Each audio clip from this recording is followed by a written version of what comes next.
The leader of the House is misleading this House. Mr. Speaker, he submits that the President has met all his promises to the nation. It is not true and it is not factual. The law is very clear. You see, to educate you on this matter, Minority Leader, the law says that the minister shall, in consultation with the minister responsible for finance, determine the category of expenditure. You see, the assembly, with time, you'll be exposed. Mr. Speaker, please guide the majority leader to act within the rules. Comment briefly and not to provoke debate. If you want a debate, let's dedicate a time for a debate on the asset. Mr. Speaker, the minority leader should stop doing what he's doing. Between us, at our level, when you rise up to raise a point of order, let it be a point of order. Let it not be on a frolic of your own, running all over the place. Please, this is not a point of order. At our level, you don't do that. That is very clear. Mr. Speaker, it is also very clear that Get Fund allocation has also been made and payments made to Get Fund. Indeed, I am informed by some contractors that they have been paid. Mr. Speaker, the annual ritual of senior high schools not reopening because they don't have food has not occurred again. And schools are happily being run. Schools are happily being run. It is obvious that we are doing well in the education sector as well. Mr. Speaker, if there has been a delay in the transfer of the funds to the Common Fund Administrator, it is for very good reason. Mr. Speaker, the assemblies did not exist until very recently. After the election, many of the assemblies too dissolved. Because if you read the law says that the assembly is made of the district chief executive and the elected assembly members and the government appointees. The government appointees had been withdrawn. The DCE ceased to exist. They were no longer in office. So there was no assembly to transfer the money to. There was no assembly. Because by law, the assembly did not exist. There was no assembly. That is what the law says. Mr. Speaker, it is only recently, a couple of weeks ago, that most assemblies were able to elect their chief executives. When they elected their chief executives, then the assemblies were properly constituted to now be assemblies. And the Honorable Minister for Local Government went around the country to inaugurate the assemblies. That is why the monies were not transferred to the assemblies, because the assemblies did not exist. They had not yet been inaugurated by the local government minister. So there has never been any delay. Mr. Speaker, Honorable Majority Leader, Minority Leader is on his feet.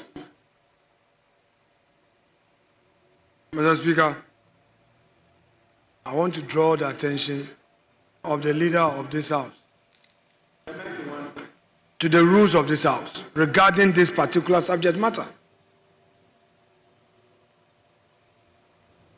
The minister made a statement,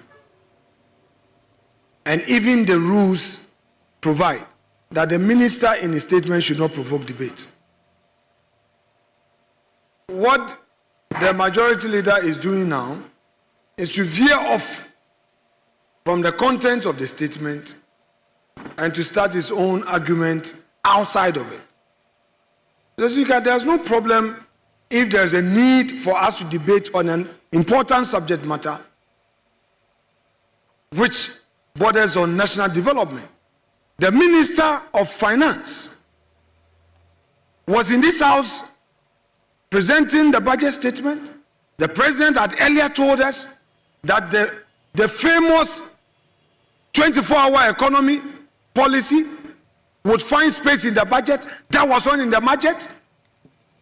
The minister is not concerned about how to create employment. Contractors are not being paid. People are being sacked. You are on a point of order. 24-hour economy? Honourable Minority Leader, the you are on a majority point leader on of his order. feet. What is your point of order? Mr. Speaker, I'm coming. I'm laying a foundation. The Minister of Finance was supposed to provide a policy direction regarding the 24-hour economy. He has failed to do that. What is your point of order, Minority Leader? Mr. Speaker, I am arguing. My submission is that to the extent that the Majority Leader has failed to limit his comments to the issue raised by the Finance Minister, he is in clear breach of the rules guiding this particular subject matter. Mr. Speaker, why is he not concerned about the failure of the Finance Minister to pay contractors and to address the issue of 24-hour economy to create employment? Why is he not concerned about the mass dismissals in the public sector? As a majority leader, all he says is that, and then they have fulfilled the promise. Fulfill which promise? With time, you'll be exposed. Mr. Speaker, please guide the majority leader to act within the rules. Comment briefly and not to provoke debate. If you want a debate, let's dedicate a time for a debate on their 6 months of failure and disappointment. We're ready for them, but not smuggle his way in a statement when you failed in your own flagship policy, the 24-hour economy, your own flagship policy. You have failed the people of Ghana. Honorable President failed in his honor. He said, Finance Minister took him. He said there's a team every day, committee. Honorable Minority Leader, thank you very much. Honorable Majority Leader, please proceed. So, Speaker, when the statement was made by the minister, it was made pursuant to Order 91. 91.2. 91.2 is very clear. A minister of state may make a statement of government policy, and the statement shall be limited to facts which are necessary to be made known to the House. Everything the minister said is factual. Facts about payments, facts about the timing of payments, facts about what the payments are meant for. They were all facts. Mr. Speaker, when you gave opportunity to honorable members to comment pursuant to Order 91.3, which says that a member may comment on the statement and the comment shall not provoke debate. Mr. Speaker, members on the other side, in their comments, raised questions about delay in the payments. They said there is a delay in the payments. Mr. Speaker, first and foremost, I sought to also correct that and put the facts before this House that there has been no delay in the payments. No delay because the first quarter, which has passed, was a period when the assemblies did not exist. They had been dissolved. So he could not have made the payments to the assemblies when they did not exist. The second quarter is now. The second quarter is now. So we just ended. And that is why he has come to report to us that both the first quarter when the assemblies didn't exist and this quarter, he is now making the payment. He has made the payment. One of them, in his comments, also raised issues about whether it was paper payment or actual cash payment. Mr. Speaker, again, to correct the records and be factual, I have a copy of the letter of the Minister of Finance transmitting the money transmitting the money to the common fund administrator. I have the evidence. So it is not paper money, it is actual cash that has been transferred to the common fund administrator. Mr. Speaker, so they have also transferred it to the various district assemblies. This is factual. This is on record. You can go out and go and check with the common fund administrator and with the assemblies whether the Minister for Finance has indeed transferred the funds to the common fund administrator for onward transmission to the assemblies. These are factual. We want to assure you that the issue of the disability is also within the law. That 3% is for the disabled. When you send only 1 million to the assemblies for a whole year, 3% of that is very, very insignificant. But with this level of transmissions that we are seeing, these gargantuan amounts, these colossal amounts, these impactful amounts, these amounts that can actually change the financial foundation of district assemblies, the disabled will be laughing to their bank accounts. The disabled will be excited because they are going to get 3% of gargantuan amounts of money. So the 3% is guaranteed in the law, and when it gets to the assemblies, the disabled, the physically challenged will get their share. Honorable Majority Leader, what is gargantuan amount? When it is big, when it is big, when it is big, when it is colossal, when some people used to transfer just 1 million, and then others come and they are transferring 20 million. That is gargantuan. This is what has happened, and especially when they are transferring it on time. Mr. Speaker, this whole discussion is about the promise of President John Dramani Mahama to revive our districts. How do you revive districts? By injecting funds into those districts, by making sure they are resourced. President John Dramani Mahama promised to reset this country. You reset the country by resetting the district assemblies. How do you reset the district assemblies? By making sure they get the right amount of financial resources. This country has been discussing fiscal decentralization only in rhetorics. The funds never get to the assemblies. President John Dramani Mahama stood in this house and promised us that 80% of the funds, he will make sure they hit the accounts of the various assemblies. And the Minister for Finance has come to report to us that like what he is now known for, a man who keeps his promise, John Dramani Mahama is keeping the promise. The funds are hitting the assemblies. Mr. Speaker, they are hitting the assemblies, and the assemblies now have the resources to revive our economies. Mr. Speaker, this House has an opportunity to discuss fiscal decentralization today. Assemblies are supposed to be run on resources generated by the assemblies. The law makes provision for assemblies to take basic rates and use the basic rates to run the assemblies. The law makes provision for assemblies to collect property rates and use the property rates to run the assemblies. The law makes provision for development levies, for betterment levies. But most of our assemblies do not meet their obligations to go around and mobilize these resources for the running of the assemblies. And they continue to depend on the common fund. This government will make sure that they get the common fund. But we want to urge the assemblies not to forget that what they are supposed to run the assemblies on is the basic rates. It is the development levies. It is the property rates. It is the betterment rates. These fundamentally are the resources with which we should be running assemblies, and not wait for only the common fund resources to run the assemblies. Mr.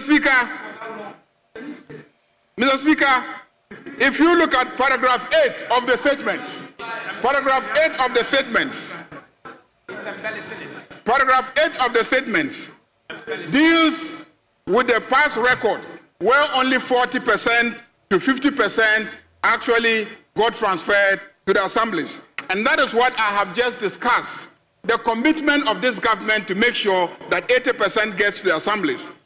Mr. Speaker, if you look at paragraph 14 and you see the amount, 6.1 billion going to the assemblies, very, very significant. But Mr. Speaker, what excites me is the guidelines. And I've heard colleagues raise issues about the competence of the minister to issue guidelines. The law is very clear. The Local Governance Act, it says that the minister shall, in consultation with the minister responsible for finance, determine the category of expenditure of the approved development budget of district assemblies that must in each year be met out of amount received by the district assemblies from the district assemblies common fund. The law is very clear. You see, to educate you on this matter, Minority Leader, the law says that the minister shall, in consultation with the minister responsible for finance, determine the category of expenditure. You see, the assembly has its expenditure. They also have their sources of revenue, basic rates, development levy, property rates, betterment rates. What the law is saying is that common fund money will also come to help them.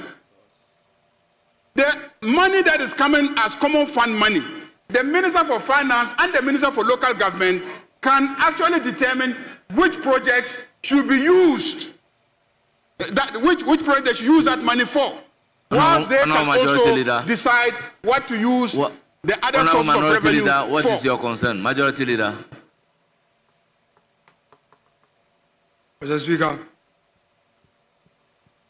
the leader of the House is misleading this House. Mr. Speaker, he submits that the President has met all his promises to the nation.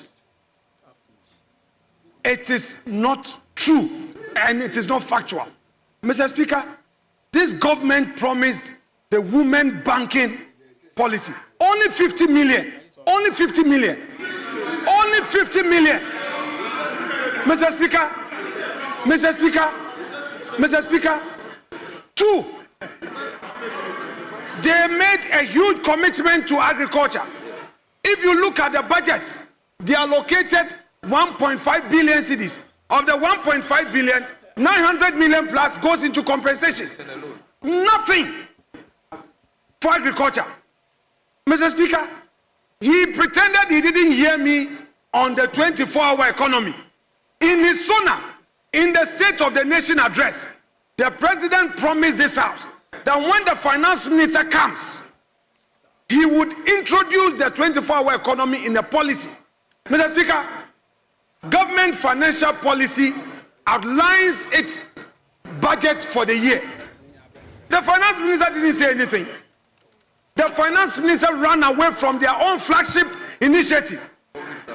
The issue of taxes. You said you were going to take away the taxes at the port. Apart from the e-levy, what have you done? Mr. Speaker, for you to now rise on your feet to mislead Ghanaians that you've met all your promises. Honorable Where is the women Minister, banking? I'll give you the floor. Where is the 50 million? You promised when you were swearing in your deputy ministers. You said there will be some deputy ministers coming the following week. That was 3 months ago. Walk the talk. Walk the talk. Walk the talk. What is happening? Where is the 24-hour economy? The youth. Thank you very much, Honorable youth, Minority Leader. You promised jobs. Honorable Minority Leader, thank you very much. Mr. Speaker, I'm concluding. Yes. You promised the Ghanaian youth 1 job, 3 shifts. You promised Ghanaians 1 job, 3 shifts.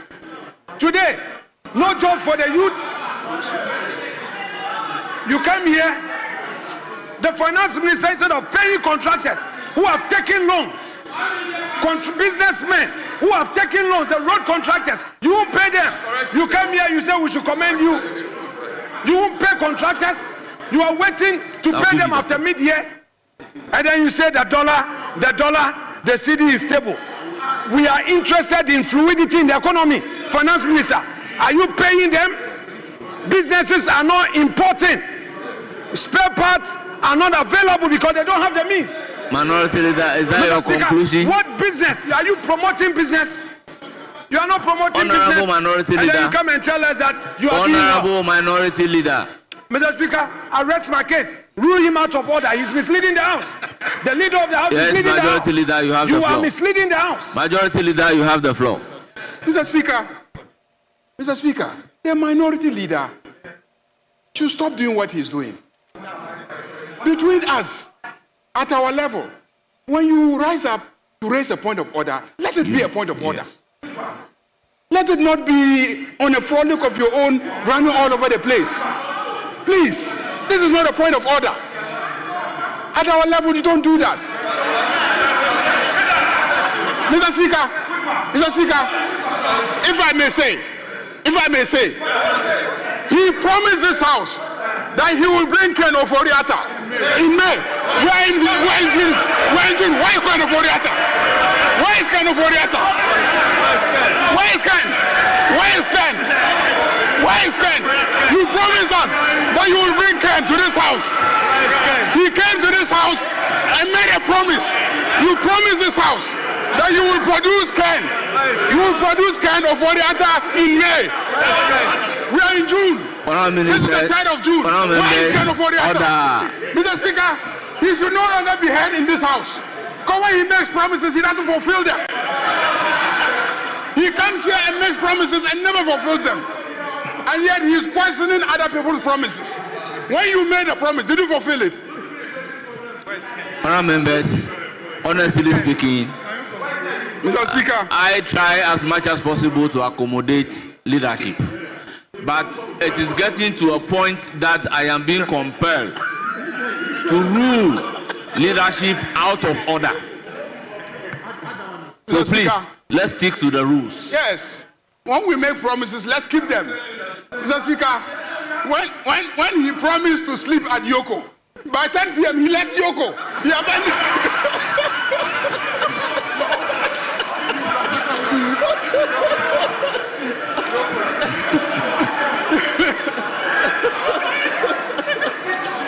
You still...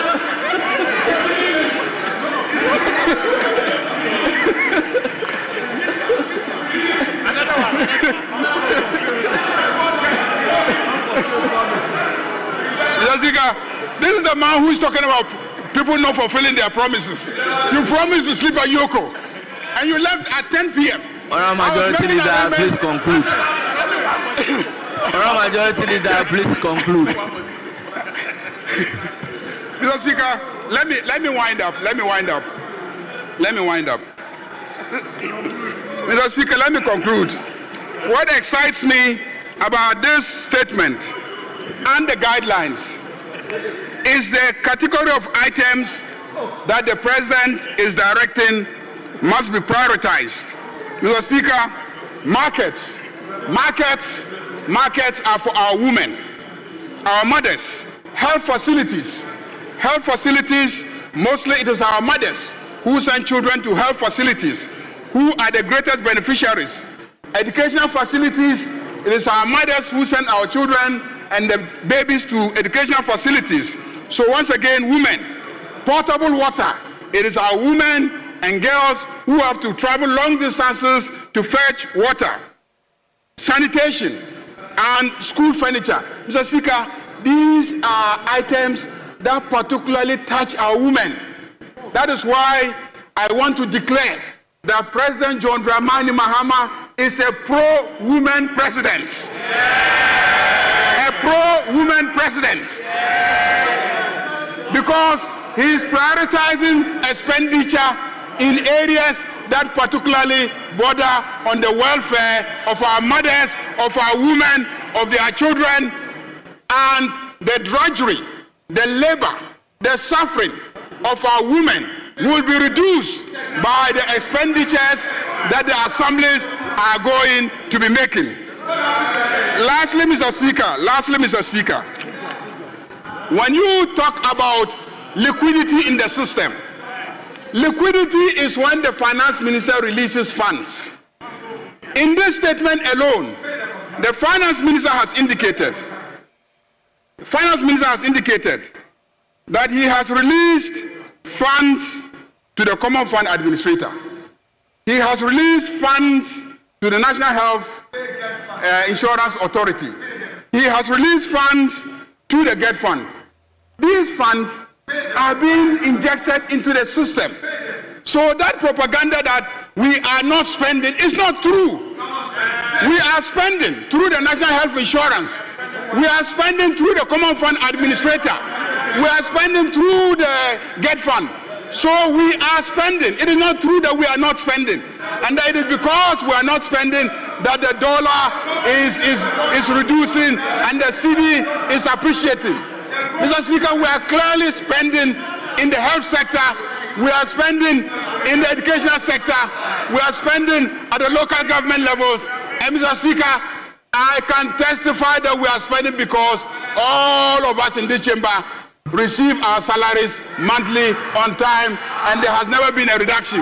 The same way with the civil servants, with the public servants, I have not received any report by government workers that they haven't been paid. I have not received any report. They are being paid promptly. Mr. Speaker, so the propaganda that we have stabilized the currency because we are not spending is clearly not borne out by the statement. The statement points to the government spending on its statutory obligations. Mr. Speaker, on that note, let me commend the minister for such a statement and once again draw the attention of Ghanaians to the fact that they have elected a government that has promised to deliver and is actually delivering, and each moment that we deliver on our promises, we will come to this house and we will account to Ghanaians and we will make sure that we remain very, very accountable. Thank you very much, Minister for Finance. We commend you for your hard work. The cedi is gaining strength. The dollar is reducing in its exchange rate. The pound is reducing in its exchange rate. All the major currencies are reducing in the exchange rate relation to the cedi. And the cedi is getting stronger. Ghanaians are more confident in their country and their government than they have ever been before. Mr. Speaker, because of the appreciation of the cedi, the salary of the minority leader has appreciated. His salary has appreciated. Mr. Speaker, his purchasing power has appreciated. Honourable member, please conclude. He now pays less for fuel because fuel prices have declined. He now pays less for food because food prices have declined. He is living in a better country now. And he looks happy. He is a happier man because of the performance of the Minister for Finance. On that note, Mr. Speaker, I thank you very much.